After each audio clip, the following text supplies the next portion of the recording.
Olá, bem-vindo à 12ª temporada do PQU Podcast, o podcast para o psiquiatra em formação. Aqui é evidência com opinião. Eu sou Vinícius Guapo e é uma satisfação tê-lo como ouvinte.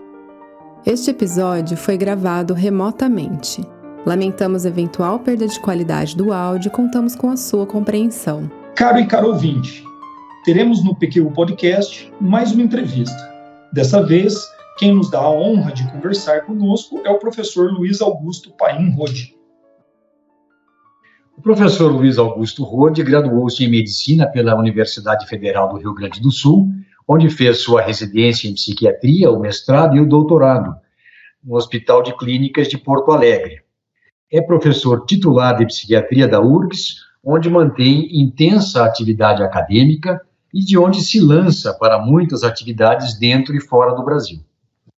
O Rode é vice-coordenador do Instituto Nacional de Psiquiatria do Desenvolvimento, professor na pós-graduação da Universidade de São Paulo, professor convidado e membro do Conselho das Faculdades de Medicina do Grupo Unieduc, é editor emérito da Revista Brasileira de Psiquiatria e membro do corpo editorial de vários periódicos de grande relevância internacional, principalmente na área da psiquiatria da infância e adolescência.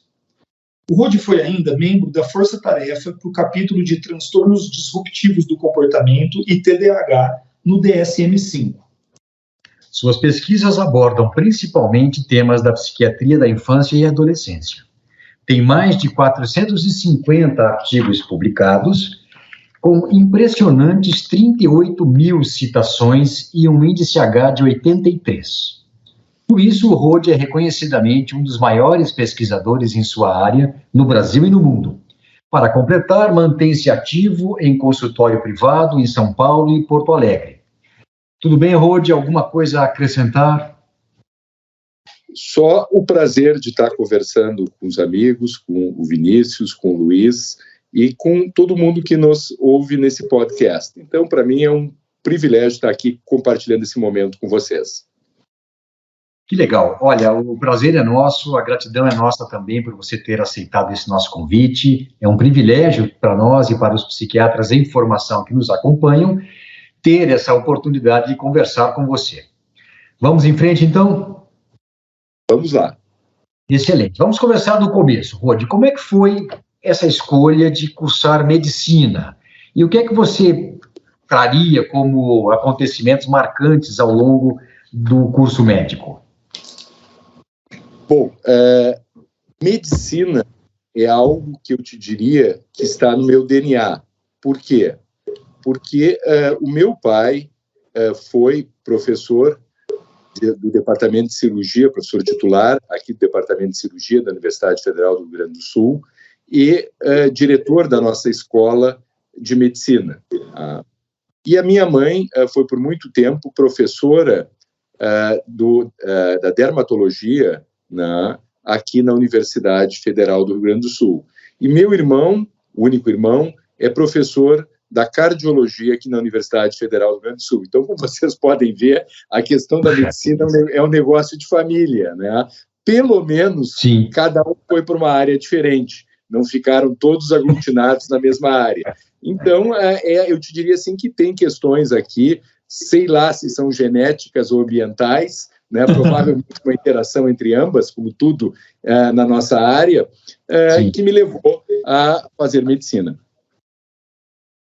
E durante o curso, algum acontecimento mais marcante? Porque depois tem a história de você escolher a psiquiatria, né, sendo que havia tantas outras opções, né? Então, o que é marcante nesse momento? E eu vou depois conversar sobre isso com vocês.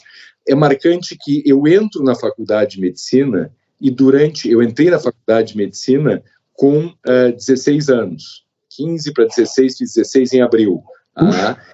E eu entro na faculdade de medicina e durante o primeiro ano eu tenho a oportunidade de ter uma disciplina que naquela época se chamava acompanhamento de família. Hoje a gente tem na nossa grade, aqui na Universidade Federal do Rio Grande do Sul, o chamado Psicologia Médica 1, e a gente acompanhava famílias com alguma questão de saúde para entender essa questão no seu ambiente natural, né? Aproximando como um modelo de visita domiciliar. E eu tive a professora Maria Lucrécia Zavascki, que era professora recém-chegada dos Estados Unidos, onde ela tinha feito a sua formação em psiquiatria da infância e adolescência, e uma entusiasta por causa da saúde mental de criança e adolescente. Nesse contexto, no meu primeiro semestre, eu tive aula com ela. Desde lá, eu me encantei pela psiquiatria, não a psiquiatria geral, já a psiquiatria da infância e adolescência, e comecei já no primeiro estágio de primeiras férias de inverno, um estágio com ela, e assim foi durante toda a minha faculdade de medicina. Eu era conhecido na faculdade como a sombra da professora Lucrécia. Onde ela estava, eu estava em conjunto com ela. Isso nos remete a um tempo, né? Então existiam as facilidades das mídias sociais, da internet, onde ainda o aprendizado da medicina tinha esse contexto muito artesanal da relação com o mentor, muito próxima. Então, toda a minha construção aqui, da minha direção profissional dentro da área de saúde mental de crianças e adolescentes, iniciou desde o primeiro semestre da Faculdade de Medicina. Perfeito. Ô, Rodi, daí uma curiosidade, porque eu até considero que eu tenho uma história parecida, ali pelo primeiro e segundo ano eu também gostei muito da psiquiatria, o que era incomum no meu curso lá em Londrina, né, na UEL. E como que ficou o restante da medicina nesse período, daí durante toda a faculdade para você? Você era a sombra da professora de psiquiatria, né? Mas e o restante todo, como é que foi? Olha, eu sempre gostei de estudar, e aí eu acho que tem um aspecto extremamente importante, porque naquela época aconteceu de que dos locais centrais da desenvolvimento da chamada Evidence-Based Medicine nos Estados Unidos era a Universidade de North Carolina, e uma professora nossa do departamento de bioquímica, casou com um professor de lá que era desta área e voltou e começou a desenvolver essa área da avaliação crítica e da medicina baseada em evidências dentro da bioquímica, e eu fui monitor. Então, aqui é que vem o casamento entre a parte clínica forte com a professora Lucrécia e o casamento pelo interesse em pesquisa e pelas questões da medicina baseada em evidência, que aí pautaram esse casamento, vamos dizer assim, pautou essa fusão, pautou a minha formação. Entendi. E aí, a formação que eu acho muito legal, que é de trabalhar clinicamente em pesquisa. Então, aqui eu acho que tem duas mensagens para os nossos jovens. Cada um tem a sua história, cada um tem coisas que acredita. Eu acredito como importantes dentro da formação. Eu acredito que uma formação, por exemplo, em pesquisador, se começa desde muito cedo. Então, por isso eu invisto muito na iniciação científica.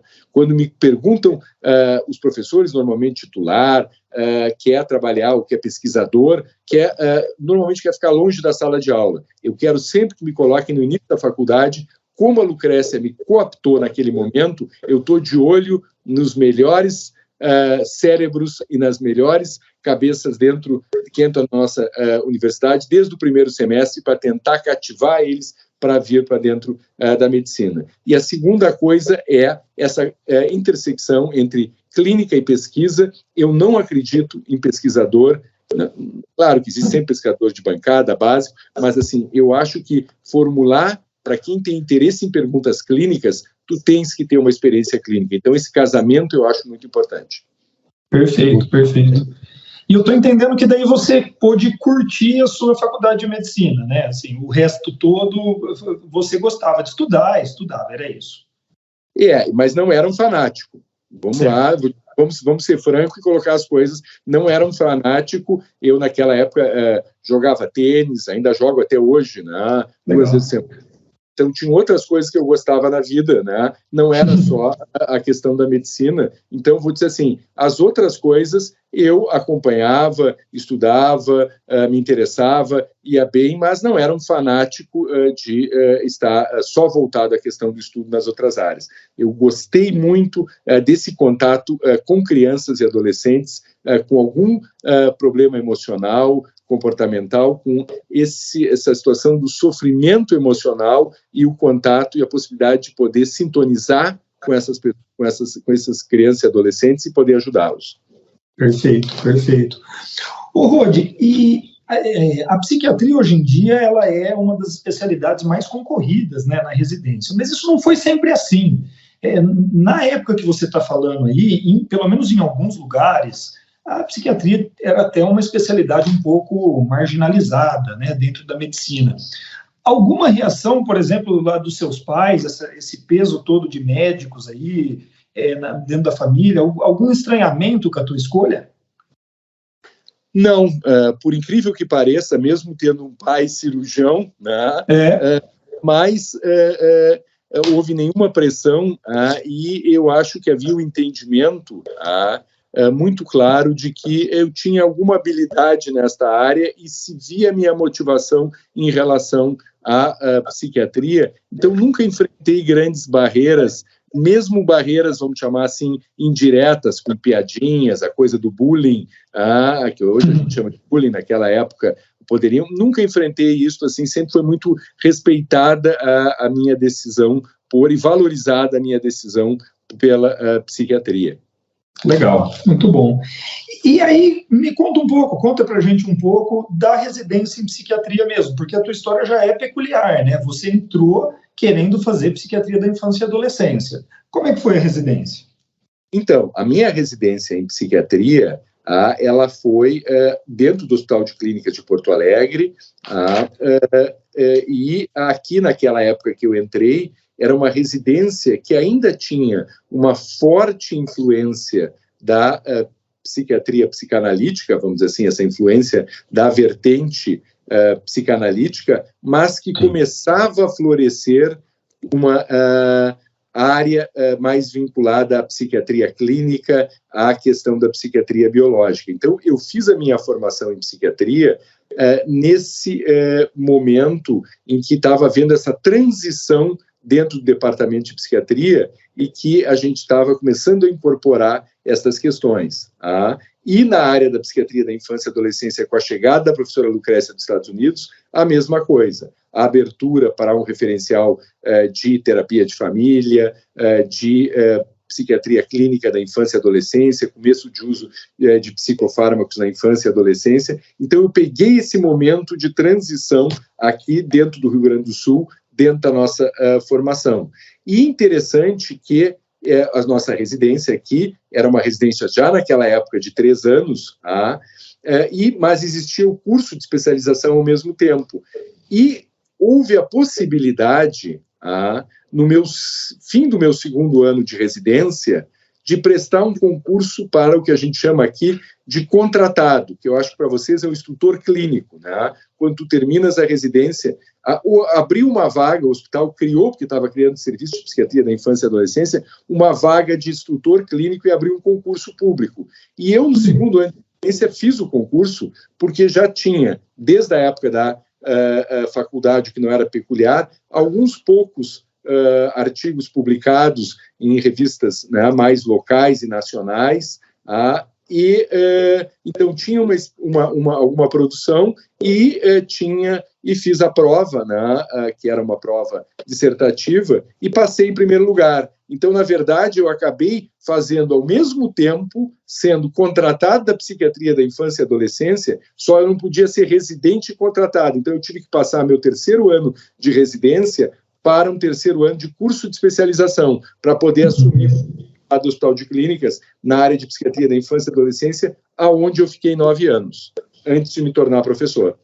Puxa vida, aqui também nós chamamos de médico contratado, essa posição que você adquiriu, mas realmente, que coisa extraordinária, rapaz. Você é sempre muito precoce, então você entrou, só recuperando, você entrou com 16 anos. Isso. Puxa vida. Como é que você conseguiu?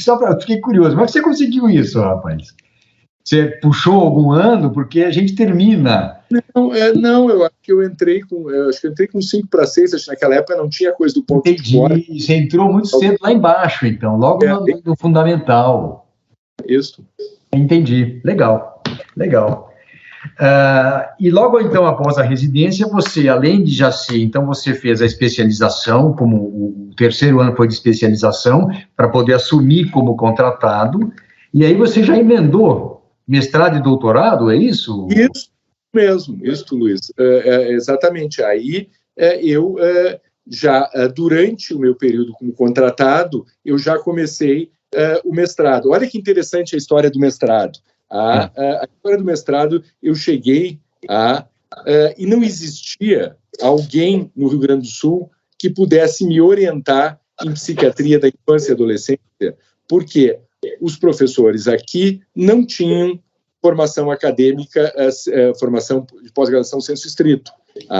Sim. Então, eu cheguei, a minha opção era o professor Busnello, com quem eu me dava muito bem, e aí o professor Busnello me disse, olha, Rode, eu não posso te orientar em psiquiatria da infância e adolescência, porque não é a minha área de formação.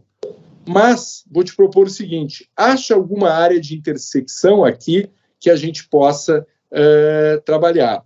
Nessa época, eu ajudava a professora Lucrécia nas questões do desenvolvimento precoce, os primeiros 3 anos, e a questão da importância da formação do cérebro, principalmente das inter-relações mãe-bebê, pais-bebê, nos primeiros anos de vida, e qual é o impacto que isso teria em termos do desenvolvimento futuro.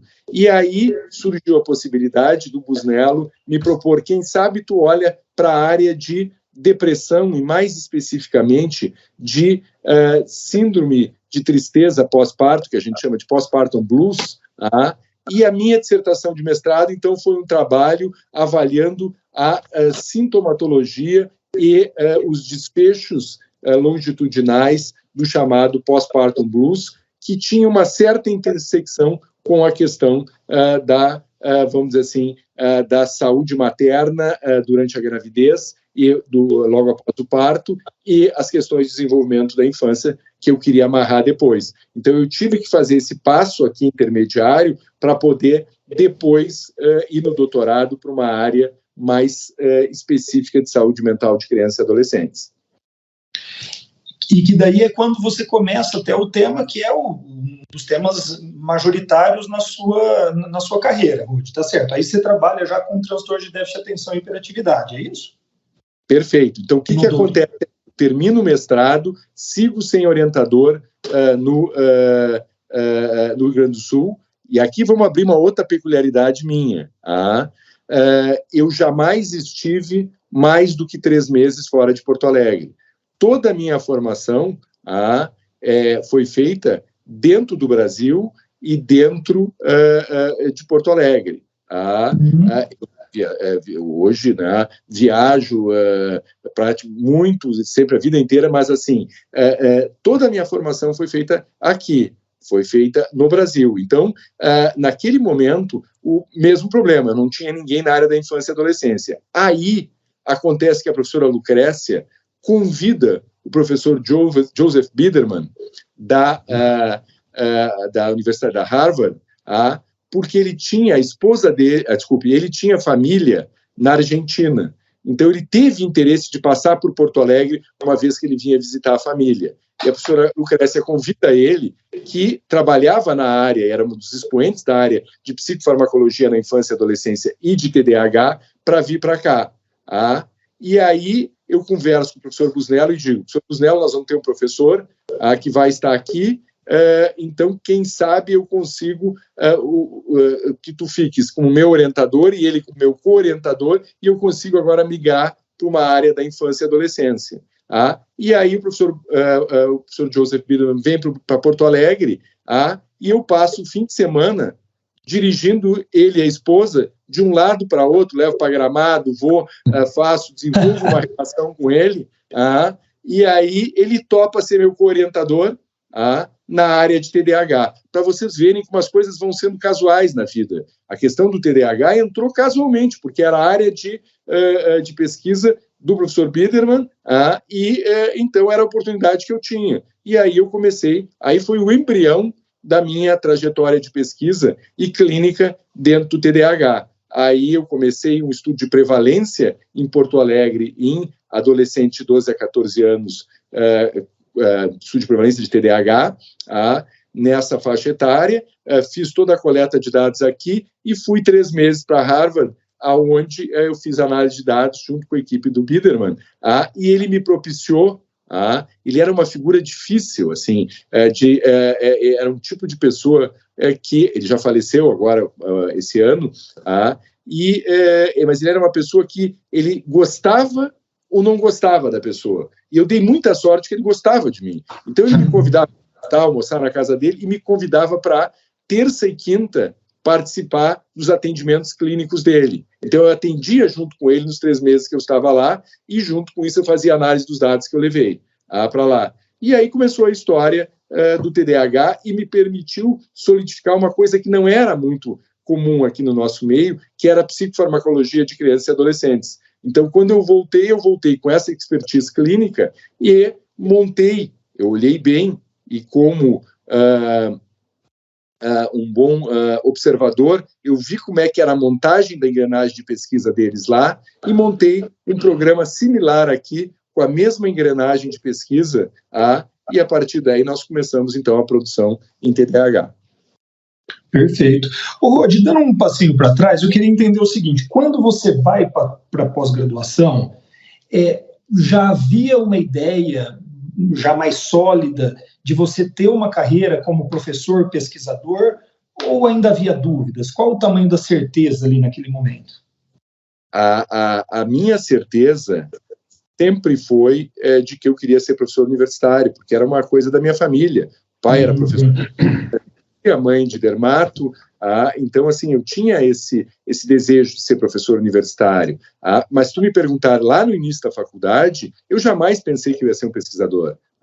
Agora, aqui já, quando eu estava já entre mestrado e doutorado, eu já me via mais como alguém que iria fazer clínica e pesquisa em conjunto. Então, eu te diria assim, que o rudimento da pesquisa, ela entrou provavelmente, vamos dizer assim, a chama pela pesquisa, não é o rudimento, a chama pela pesquisa, ela entrou exatamente nesse momento de transição do mestrado para o doutorado. Entendi. Perfeito.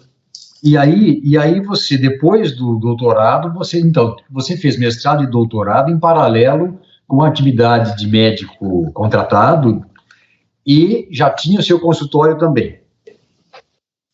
Perfeito, exatamente. Eu tinha um consultório, já estava trabalhando em consultório clínico e trabalhava, então eu tinha atividade de consultório, tinha atividade de contratado na universidade e no terceiro turno, que é tão comum para nós, fazia as atividades de pesquisa.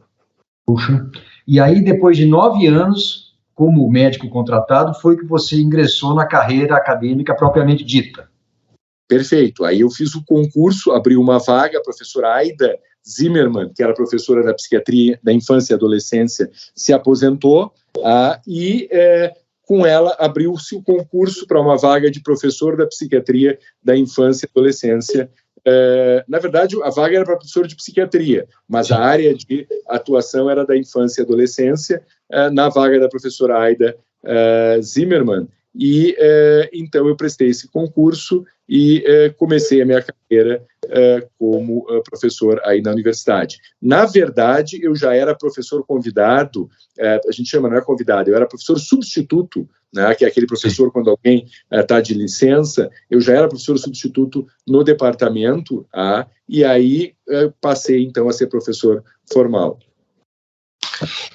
E foi possível, Rod, logo no início, você já ter essa posição na psiquiatria da infância mesmo? Era a demanda do departamento, inclusive, ou você migrou aí um pouco? Não, já eu entrei no concurso nessa posição e a vida inteira tive essa posição dentro da dentro do departamento, sempre dentro do nosso departamento, nós temos 24 professores, sendo que 5 são da psiquiatria da infância e adolescência. Ótimo, ótimo.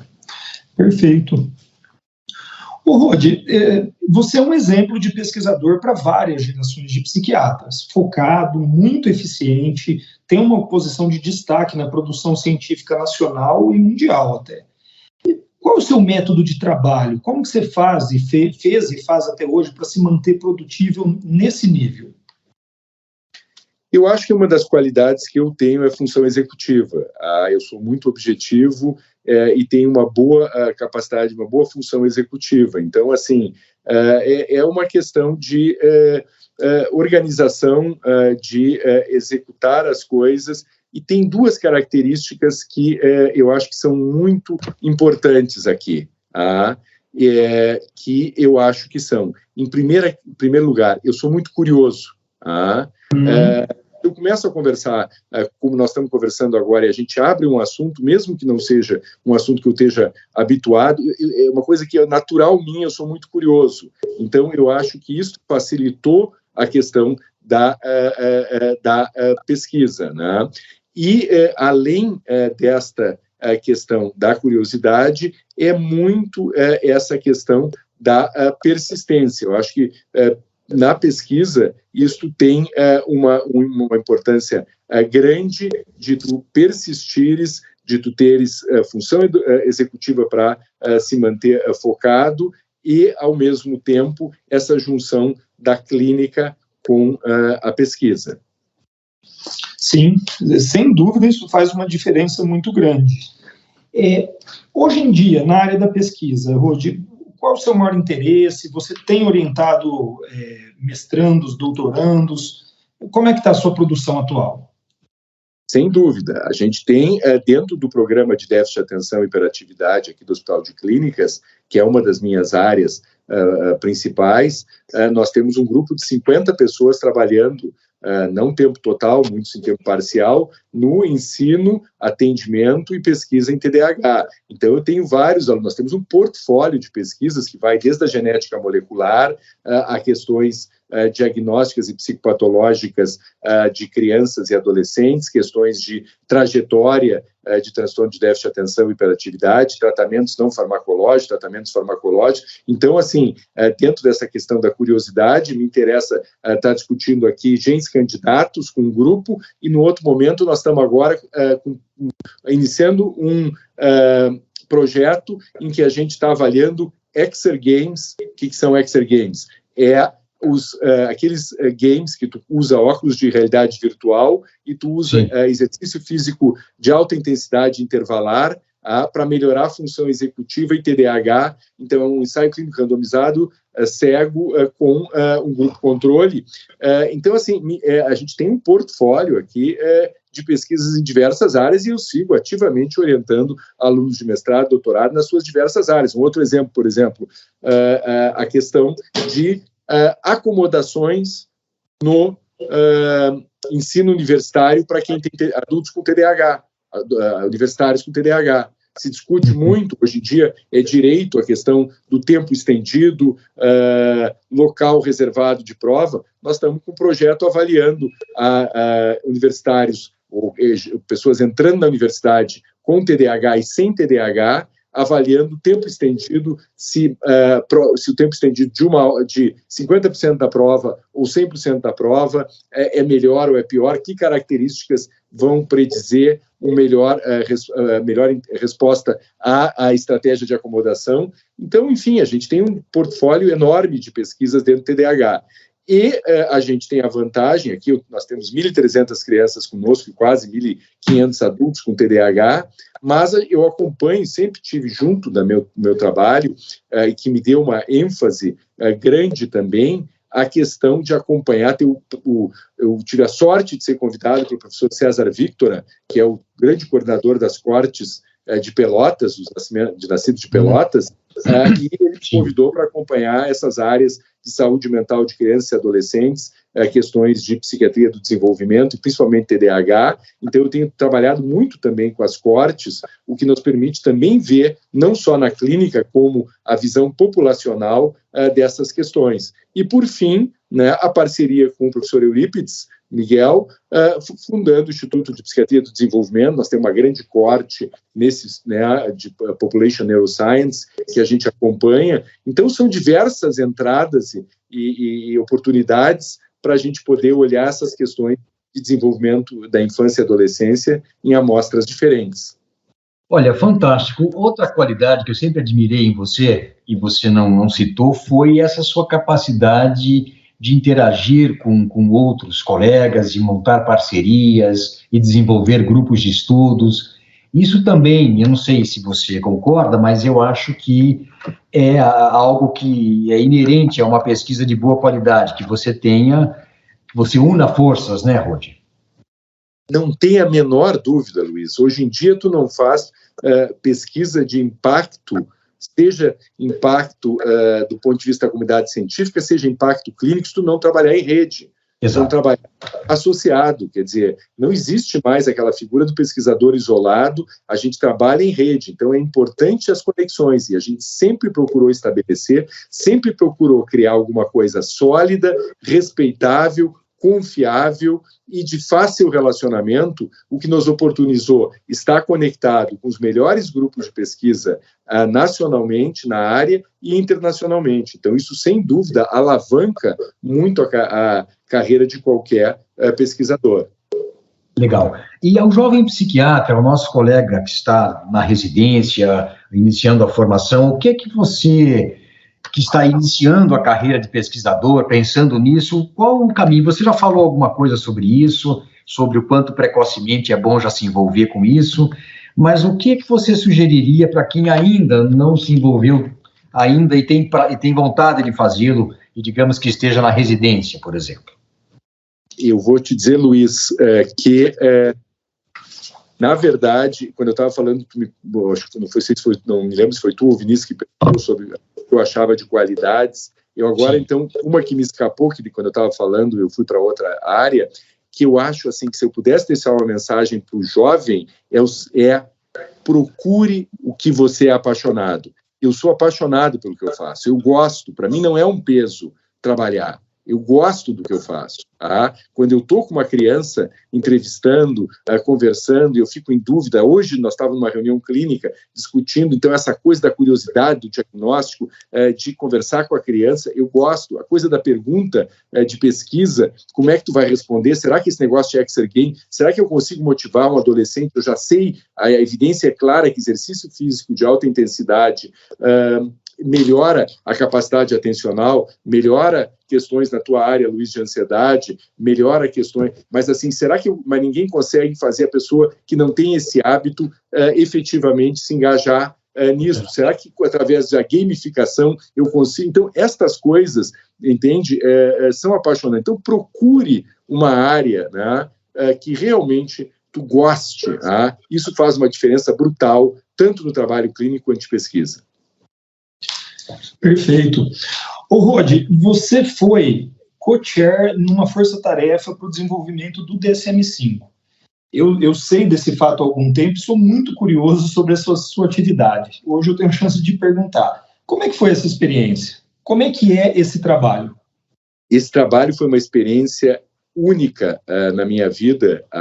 Primeiro porque eu convivi lado a lado com expoentes dentro da nossa área da psiquiatria, tive a oportunidade de discutir, embora o meu grupo tivesse a área de foco nas áreas da infância, mais principalmente nos transtornos disruptivos e TDAH, nós tínhamos reuniões com grupos conjuntos, 2, 3, 4 grupos, que mudavam a cada vez. Então, eu te diria assim que foi uma experiência muito grande nesse sentido. Mas eu vou te contar um caso, né, que talvez ilustre a situação para o nosso jovem ouvinte aqui, que eu acho importante de registrar.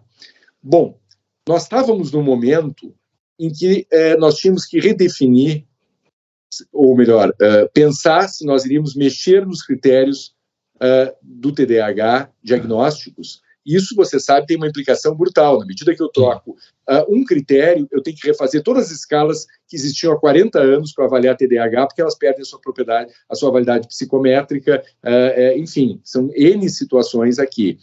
E, naquele momento, já existia um corpo de pesquisa muito claro que mostrava que o número de sintomas na idade adulta necessário para que houvesse prejuízo na vida como grupo em adultos era menor do que o número de sintomas necessários em crianças e adolescentes. A gente coloca um ponto de corte que tem sua arbitrariedade em 6 sintomas de desatenção e 6 sintomas de hiperatividade e impulsividade nas crianças e adolescentes, dentro de uma lista para cada dimensão de 9, para considerar o limiar diagnóstico na infância. E já existia dados que mostravam que 4 sintomas eram limiar em populações de diversas culturas, em adultos que captava melhor, ou tinha um desempenho melhor para captar prejuízo.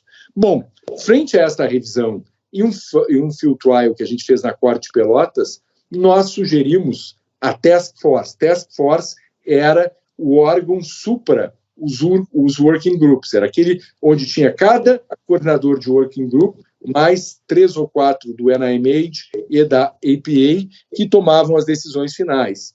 E nós encaminhamos a decisão, a nossa proposta, de que o ponto de corte para o número de sintomas para diagnóstico de TDAH em adultos fosse 4 sintomas. A Task Force recebeu isto e mandou essa proposta para 2 comitês que davam assessoramento para ela, o Comitê de Saúde Pública e o Comitê de Evidência Científica. O Comitê de Evidência Científica carimbou, disse não, ok, revisamos o material, esse é o que no momento parece ser o mais adequado. O Comitê de Saúde Pública disse não. TDAH é um assunto polêmico nos Estados Unidos, que gera muito anticorpo à psiquiatria. Se nós baixarmos o número de sintomas e o limiar, nós vamos aumentar a prevalência de TDAH em adultos. Isto pode gerar situações que não ainda estão completamente compreendidas. Nós somos contrários. Volta para nós. Nós revisamos, repara o que depois eu quero chegar com vocês. Revisamos, não, a nossa posição é que a evidência científica é de 4. Vai para a Task Force para tomar a decisão final. O que ela decide, o que está hoje nas páginas da DSM-5? Solução salomônica. Não vai ser nem 4, nem 6. Vão ser 5 sintomas. Por que eu estou falando isso, Vinícius e Luiz? Porque o nosso psiquiatra tem que entender, jovem, que tu não aprende psiquiatria lendo o DSM. O DSM é um manual ou fazendo checklist. Ele tem que entender que isso aqui é uma solução de experts que nem sempre reflete science. Reflete como uma decisão de colocar a taxa Selic, onde é que tu vai botar a taxa Selic. Então, eu acho que isso é muito importante, e aí te dá uma dimensão do que eu quis te dizer, dos meus aprendizados, e eu acho que essa é uma pérola em termos de aprendizado, que eu comecei a entender que psicopatologia, psiquiatria, a gente tem que realmente estudar em outras fontes. Aqui é para a gente poder ter critérios de uma língua comum e poder ter um grupo mais homogêneo de pacientes, mas isso não define quem tem TDAH ou quem não tem. Perfeito, uma bela história, né, Rodi? Você falou, né, não é baseado só não reflete a ciência e não reflete a clínica também, muitas vezes, né? Por isso que o jovem psiquiatra precisa estar atento a isso, né? O desafio dele vai ser diferente do que aquele do DSM. Perfeito. E sem falar acho que essa história ilustra bem também essa força política também, né? Esse vetor político dentro dessas decisões, né? Sim, tem repercussões ali políticas e que precisam ser, e que são levadas em consideração, inclusive. Sem dúvida, vou te dar outro exemplo. Na DSM-4, tu não farias o diagnóstico de TDAH na presença de transtorno do espectro autista. E isso implicava que o sistema de saúde americano não pagava o uso de estimulantes para quem tinha diagnóstico de transtorno do espectro autista.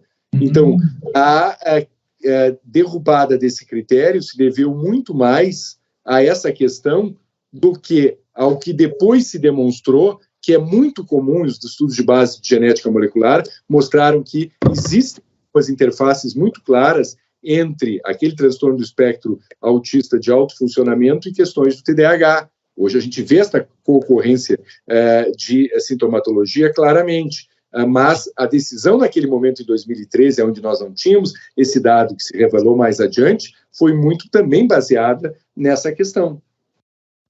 Perfeito, perfeito. O Rod, e além de referência como pesquisador, professor, você mantém atividade clínica. Se eu estou certo, a gente até já comentou isso aqui antes, com consultório em Porto Alegre e São Paulo. Sempre foi assim? E como que você faz para se manter equilibrado entre essas atividades e outros setores da sua vida, inclusive, né? Bom, é importante ficar claro que eu não atendo muita gente, tu entende? Então, assim, eu não tenho uma clínica de demanda. Eu atendo, para deixar bem claro, dentro dessa questão da função executiva, eu continuo dividindo meus horários muito bem. Quer dizer, eu pelo menos 1 hora por dia faço algum exercício físico. Eu jogo tênis desde os 6 anos de idade, continuo jogando. Agora estou começando, faz 3 anos, com kitesurf nos fins de semana. Então, legal. Eu faço outras coisas da minha vida. Então, assim, eu tenho dedicado segunda e terça tarde para o consultório em Porto Alegre e de 15 em 15 dias em São Paulo, nas quintas-feiras à tarde. Então, eu tenho um trabalho clínico, mas ele não é um trabalho clínico extenuante ou extensivo. Eu tenho 2 turnos por semana fixos e de 15 em 15 dias tem um 3º turno, que é o atendimento em São Paulo. E passo o resto com as questões, dividido entre as questões de ensino e de pesquisa na universidade e no Hospital de Clínicas. Perfeito. Muito legal isso, né? Conseguir manter essa clareza. Isso aí é para quem tem, como eu costumo dizer, eu vou dizer, é para quem pode, não é para quem quer. Essa capacidade de organização, essa perseverança, essa clareza de o que eu faço, né? Eu iniciaria agora aqui um rol de uma sequência de perguntas, Rod, quase que temos feito assim para todos os nossos entrevistados.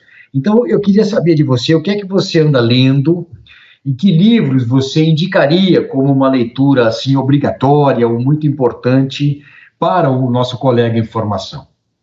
Eu não estou lendo agora do Daniel Kahneman de novo, Devagar e Rápido, né? Estou recomeçando porque eu fui até um ponto e parei. Então, essa é uma leitura que eu acho muito interessante, até porque tem muitos desses desafios da ciência e da pesquisa, né? E alguns dos vieses que a gente, quando não tem a vivência de pesquisador, tem. Então, é algo que eu realmente tem me dado prazer em poder estar retomando essa leitura. Legal. Sobre alguma coisa mais específica em psiquiatria, algum livro-texto mais completo que você indicaria, mais isento na sua área? Eu não, Luiz, assim, eu acredito muito, assim, quando eu vou responder as coisas que me interessam, na leitura dos papers. Então, se eu tenho uma questão, eu vou buscar qual é a melhor revisão sistemática, qual é a melhor meta-análise, a umbrella meta-análise. Eu vou muito, quer dizer, eu acho que essa questão do livro, ela é mais quando a gente está discutindo questões de inovação, questões mais clínicas, né? E eu tenho tido mais desafios nessa área, efetivamente, de pesquisa. Então, assim, uma área que tem me interessado muito é essa área de soluções digitais e inovação em saúde mental. Mas me debruçado muito nas coisas mais de artigos e menos nas coisas de livro-texto. Agora, se eu tiver que falar sobre um livro na minha área de atuação, saúde mental de crianças e adolescentes, certamente eu falaria do textbook da Oxford Press, do Michael Hutter, né, sobre psiquiatria da infância e adolescência, que é a grande referência e o livro mais completo. Michael Hutter foi o pai da psiquiatria da infância e adolescência, por assim dizer, um dos pais e foi professor por muito tempo do King's College, em Londres. Legal, muito legal. E uma outra questão que se engata nessa e que tem a ver com o que você disse que estava estudando sobre a questão de tecnologia, de comunicação virtual, seria a sua opinião sobre quais os conhecimentos e habilidades essenciais na formação de um psiquiatra nos dias de hoje. O quanto você acha que é preciso que ele esteja não só familiarizado, mas também envolvido com essas questões de contatos virtuais, de conhecimento de aplicativos e coisas desse tipo, Rodi? Eu acho que o fundamental é a formação clínica, né? O fundamental Sim. é uma forte formação clínica, né? E uma oportunidade de trabalhar e entender as questões de saúde mental por vertentes diferentes. Tá? Não trabalhar num único modelito e achar que tudo tem que estar dentro desse modelito. Quer dizer, eu sou psiquiatra e trabalho preferencialmente no referencial biológico, eu não vou dar atenção a questões de dinâmica familiar, a questões, eventualmente, também na esfera psicodinâmica, não vai dar importância a questões cognitivo-comportamentais. Então, eu tenho que transitar, eu posso ter meu referencial preferencial, mas eu tenho que transitar um pouco sobre em diversas outras áreas. Então, uma formação sólida e com uma diversidade de enfoque é fundamental para o desenvolvimento da carreira, na minha visão, de um psiquiatra. A segunda questão, eu vou mencionar para vocês uma frase do David Offord, que era um professor de epidemiologia psiquiátrica no Canadá, quando nós trouxemos eles, 20 e tantos anos atrás, para o Brasil, e eu tive a oportunidade de perguntar para ele, o professor Offord, qual é que seria a parte mais importante em termos de formação, de pesquisa para um psiquiatra, qual é a área de pesquisa que seria fundamental? Ele virou para mim e disse, aprendizado de leitura crítica da literatura. Então, eu te diria, eu concordo 100%, não precisa ter nenhum por pesquisa, mas tu tem que saber e ser formado na leitura crítica da literatura para te poder cada vez mais aprender com o que tu vais lendo e poder separar o joio do trigo. Então, esses dois elementos, na minha visão, são fundamentais na formação do psiquiatra. Claro que as intervenções hoje, as soluções digitais, nós vamos caminhar para um momento em que estas questões de soluções digitais vão nos auxiliar, seja através de dados passivos, né, de coleta passiva, que estão acontecendo sem o indivíduo nem perceber, ou de coleta ativa, como, por exemplo, as questões de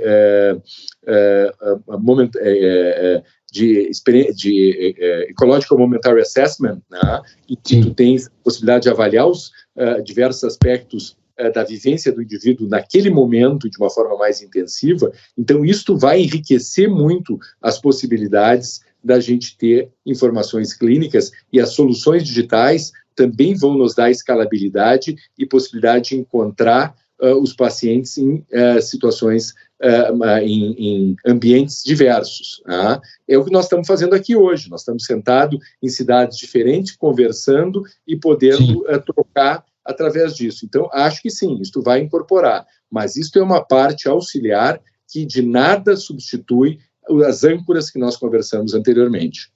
Nossa, você não imagina como é importante, rapaz, que um cara com o seu destaque, com o seu renome, passe essa mensagem, viu, Rodi? Que bom, nós pensamos exatamente igual e ficamos um pouco assustados com essa invasão de aplicativos para você fazer autoavaliação e você fazer autodiagnóstico e acompanhamento de níveis de ansiedade que não tem nada a ver com transtornos de ansiedade. Então, é fantástico que você esteja dando esse reforço para o que nós pensamos aqui também, do quanto é importante a formação clínica. Então, o que a gente vê hoje em dia, assiste essa quantidade monstruosa de autodiagnóstico através da rede social e do TikTok. E é o mesmo outro problema. e ao mesmo tempo, né, Luiz, a gente sabe, a gente acabou de receber o professor Eurípides, é o coordenador, eu sou o vice, junto com o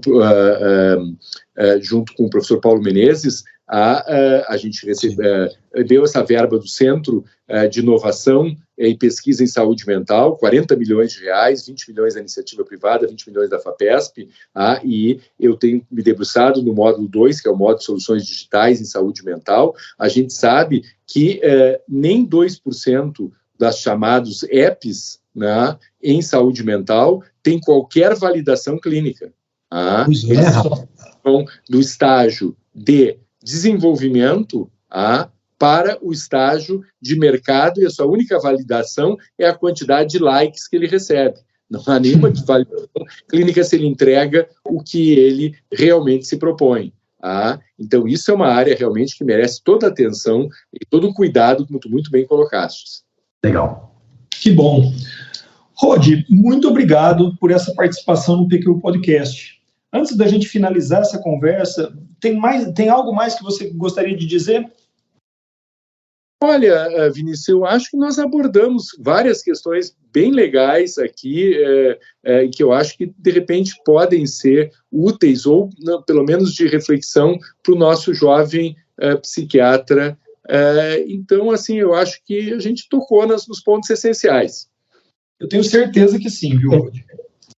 Eu ainda teria uma questão, desculpe abusar de você, mas é o fato seguinte, eu estava falando com o Vinícius antes dessa gravação sobre a questão da psiquiatria de infância e adolescência como área de atuação e o quanto isso se desenvolveu nas últimas décadas. Você, na verdade, contribuiu muito para isso, mas me diga uma coisa, Rod, como é que você vê a situação como está hoje? Eu ainda vejo como havendo muito déficit desses profissionais nessa área de atuação, e quais seriam, digamos assim, as possíveis soluções e as perspectivas para o futuro para essa área da psiquiatria? Então, nós temos nos debruçado isso tanto dentro do Brasil como fora. Eu estou servindo agora nesses 4 anos, desde o final do ano passado, como presidente da Associação International Association of Child Adolescent Psychiatry and Allied Disciplines, que é a Associação Mundial de Psiquiatria da Infância e Adolescência, é a associação em saúde mental mais antiga que a WPA, é de 1937, e tem quase 80 associações nacionais que são membros da IACAPAP. A gente está se debruçando muito nessa questão, porque o que acontece no Brasil acontece no mundo.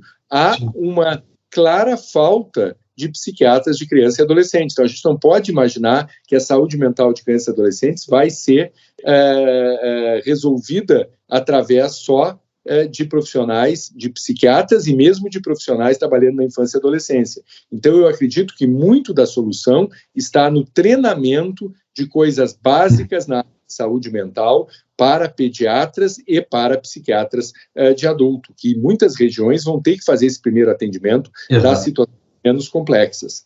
Então, a gente tem se debruçado muito nessas questões, tanto nacionalmente quanto internacionalmente. Excelente, eu acho que essa é a saída mesmo, é você encontrar o psiquiatra, o especialista fica como uma referência à qual se reportam outros profissionais, pediatras, psiquiatras gerais, que pudessem fazer esse atendimento na ponta, né? Na ponta, eu digo, na ponta da linha, né?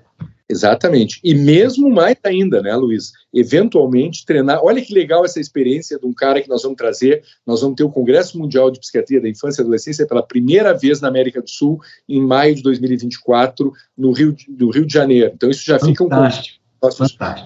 Psiquiatras para entrarem na página da IACAPAP, né, e olharem o Congresso. Nós vamos trazer um cara do Quênia que desenvolveu, foi um dos desenvolvedores, ganhou, foi considerado um das 50 expoentes em empreendedorismo nos Estados Unidos, ao redor do mundo, pelo pessoal, por uma avaliação da Harvard. Estava estudando na Harvard e voltou para o Quênia para desenvolver um programa que não tinha nada a ver com o que levou ele de empreendedorismo para Harvard, mas que tem a ver com empreendedorismo, que era intervenções que fossem evidence-based, mas que pudessem ser entregues por elementos que fazem parte da comunidade. Desenvolver um programa para jovens com depressão, em que são treinados os amigos, para poder fazer esse primeiro atendimento em depressões leves, o reconhecimento e o primeiro atendimento através de evidência e depois testado em ensaio clínico. Então, a gente tem que expandir essa noção de que é só o psiquiatra dentro do seu consultório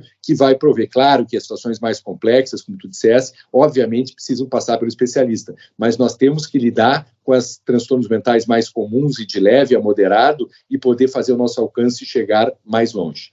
Excelente, puxa, fantástico mesmo. Olha, então já está marcado, maio de 24, né?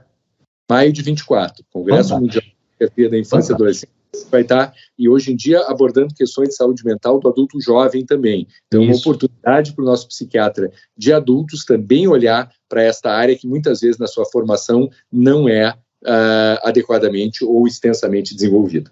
Verdade. Puxa, Rod, mais uma vez, viu? Obrigado por ter conversado conosco. Um grande abraço para você. E continue firme, porque você, Rara, é uma das pessoas que eu admiro muito aqui na nossa psiquiatria, viu? Pela carreira, pela trajetória, pela integridade, pela lucidez. Muito obrigado. Um abraço, Rod. Pelas palavras gentis, um abraço a vocês dois, que os dois sabem que gosto muito muito do pessoal de Ribeirão Preto. Então, um abraço aí, e eu sei que esse podcast parece que vai ao ar ainda esse ano, então aproveito para desejar um feliz ano para quem nos ouve aí, feliz 24. Tá? Legal, para você também, Rod, um grande abraço. Você ouviu mais um episódio do PQU Podcast. Siga-nos no Instagram e acesse nosso site pqpodcast.com.br, onde encontrará todos os episódios já publicados, com as respectivas referências, organizados por data, autor e sessão. Agradecemos sua atenção.